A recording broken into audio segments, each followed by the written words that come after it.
Well, good evening, everyone, and thank you for joining us for another Monday Night Insight.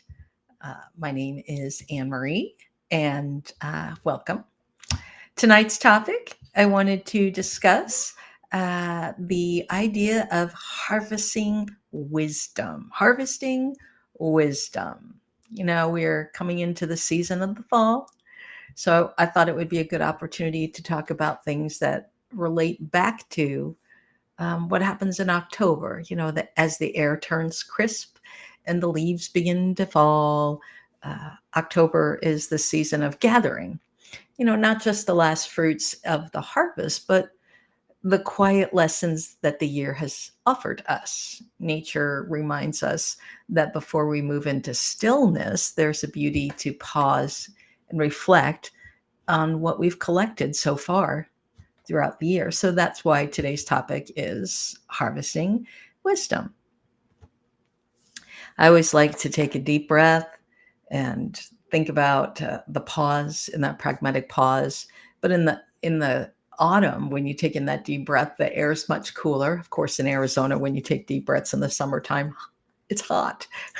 So I always enjoy taking nice deep breaths just to calm myself down, especially when you have the scent of the leaves changing. Um, you can think about the people do box breathing, but you can think about in comes the air and exhaling the weight of all the months from behind us and looking forward to what the rest of the year is going to bring as we're approaching the holiday season. You think about the experiences that we've had so far this year. Some may have been difficult, some have been wonderful, some may have ripened our understanding of things. In many ways, our lives move in seasons, just like the planet. Spring is for beginning, for new projects. It has new energy. Summer is the time for tending and for growth and fullness. Autumn is for harvesting. It's the time to look back and see what's taken root in the soil of our experiences. Excuse the metaphors. I'm just in a metaphorical mood tonight. We often move so quickly that we forget to honor what we've gained along the way. We're always on to the next task, on to the next task, especially when it comes to the holiday season, Halloween, and the next thing you know, it's New Year's. It goes by so fast. So therefore, it's important that we take the time to stop along the way and think about what we've learned, to gain wisdom, resilience, perhaps, patience, compassion. Harvesting wisdom means slowing down long enough to recognize what we've gathered this year through our living. Maybe this year has brought us moments of change or loss or learning to set boundaries. Maybe you've discovered a strength that you didn't know you had, or perhaps the harvesting is something a little bit more subtle, like small acts of kindness, gentle self awareness, simply showing up for yourself or for others when things are hard and you still manage to show up. So, as you're watching this, if you're watching this on a replay, take a moment now, pause, and just think about three lessons that you may have learned about yourself this year. What has this year taught you? Just think about those three lessons. You can write them down or say them aloud, have a conversation with someone to talk about three lessons that the year 2025 has brought you.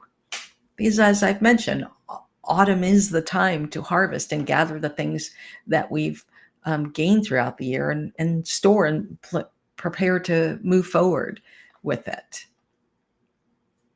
When I think about three things this year, I started out the year with loss. So the first loss I had was my godfather. He passed away early this year. And what I learned from this is Uncle Vinny was my last grounding stronghold. There were three men in my life who were the kind that I could call and just not even have to talk much, just to be with. It's like taking that breath and just be. Many times I would go back to visit Uncle Vinny. He was in New York. I'd go visit him and I could just sit next to him, and that's all I needed. It's all I needed. Everybody in our family knew that Uncle Vinny and I had a very special connection. And, now that he's gone, he's the last one that I can call to and just sit by and be. Um, of those three men who were the strengths, each one of them had a certain strength. And so what I've learned is I can't reach outside myself anymore to be grounded and to find that strength to be. Now I literally have to go within if I want to have a conversation with them. I go into a meditative state. There is no external physical conversation anymore.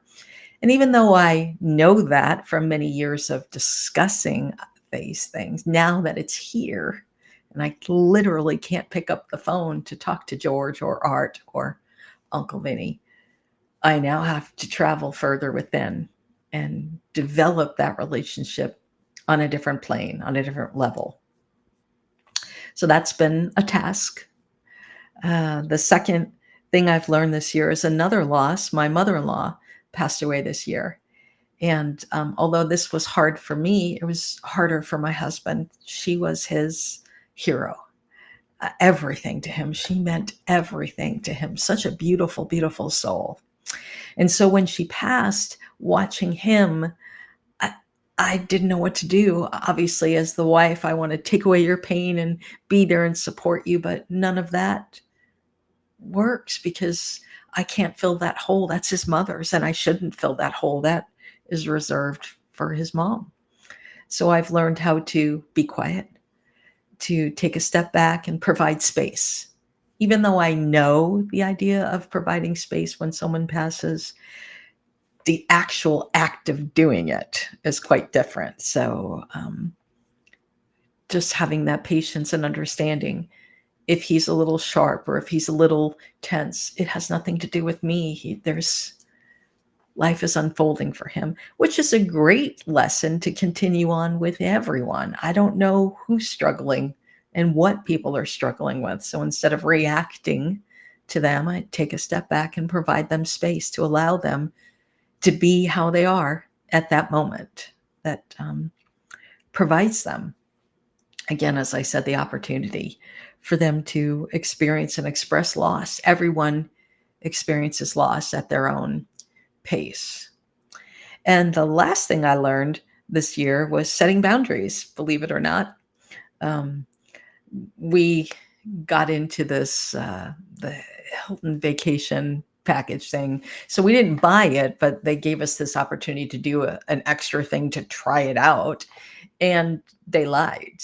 When we got to where we didn't get what we were supposed to be getting. So we ended up going to use our Hilton points at some other place that we went to.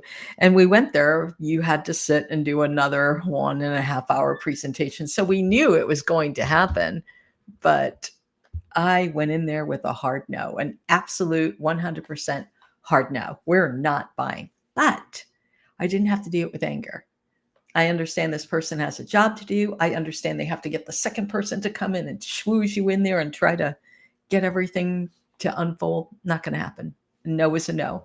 And sure enough, the first person, I was very kind. I kept saying to her, listen, it has nothing to do with you. You're not the person who swindled us.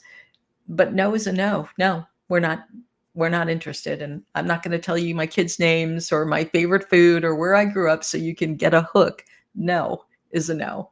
And of course, the second person came in and she did everything. I mean, God bless her soul. She did. She showed me pictures of her dog and tried to connect with dogs and both living in Arizona, blah, blah, blah. And, and swoops back in. Is there anything I could do? Nope. There's nothing I could do. Nope. And just, I don't even know how many times I said no, but I said it with compassion. No, thank you. I actually said no, thank you several times too, because no is a no.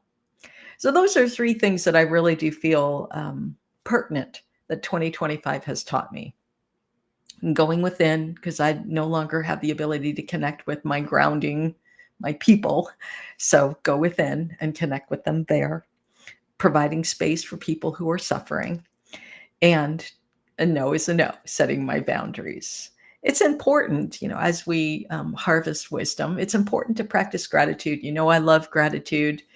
I'm not the, thank you. It's the deep every morning. I always say gratitude. I'm grateful for the things that I have in my life, never focusing on the things that I don't, but being grateful for the things that I have. That really gives me meaning. It brings meaning. And it also, I feel, nourishes the soul. I think about moments this year that's challenged me, but actually they ultimately shaped me. That's where the gift is. Sometimes wisdom doesn't come to us in these aha moments of, angels, sky opening up, and you have this great inspirational thought, and wisdom is bestowed upon us. Sometimes wisdom arrives very quietly, wrapped up in difficulty. And you have to trudge through it and work through it until you find it, until you find that nugget of wisdom. Nature models this very beautifully. A tree doesn't hang on to its leaves, it lets it go, it trusts the process, um, knowing that new growth will come when the time is right. So, in the same way, when we harvest our wisdom, we let go of things, but we also have to remember of what to hold on to. That's what harvesting is. This is what's working and this isn't. So get rid of the things that aren't working, but keep the things that are working and move forward with them, integrate them into our lives. So as I come to a close here, I think about, as we come to October, in the middle of October already, invite you to spend some moments every day reflecting. What are you grateful for? What have you learned? And what are you going to release? What will you carry forward and what will you let go of? You could journal about this as you want. This ties a little bit to what I talked about last month. I'd like to leave you with this little quote. Wisdom is not something we acquire, it's something that we remember.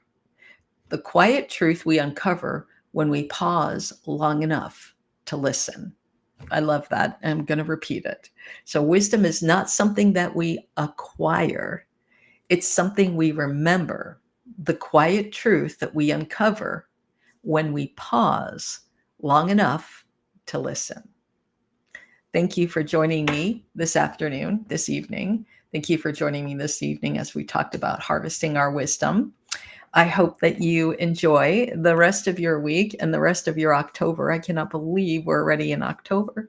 And of course, I'm going to remind you that we do have an Omega Vector scheduled for October 24th to the 26th. Registration is still open. That's 9 days away. I'm very excited. It's the last program that we have for the year. So thank you again. As always, I really am grateful for you to continue to keep the spirit of Omega alive. Until next time, bye now.